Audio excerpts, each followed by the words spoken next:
At samantala, 2026 proposed National Expenditure Program pinabubusisi ni Pangulong Marcos Jr. sa DBM at DPWH. Umabante sa balita si Abante reporter Aileen Taliping. Abante Radyo Live Report. Eli, inatasan ni Pangulong Ferdinand Marcos Jr. ang Department of Budget and Management at Department of Public Works and Highways na magsagawa ng sweeping review sa umano'y mga nakasingit na proyekto sa panukalang 2026 National Expenditure Program. Ito ang inianunsyo ni Pals.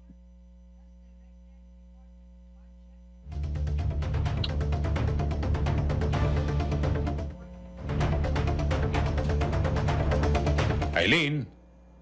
Yes, Eli. Ito ang inaanunsyo ni Palace Press Officer. Pumapasok kasi yung voice clip. Ito ang inaanunsyo ni Palace Press Officer Atty. Claire Castro kasunod ng pahayag ng dalawang congressman.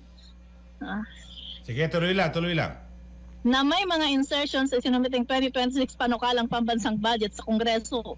Ayon kay Castro, nais ng Pangulo na busisiin at ilisin ng DPWH at DBM ang mga nakasingit na proyekto, lalo na kung hindi ito nakapaloob sa mga programang dapat na pondohan ng gobyerno.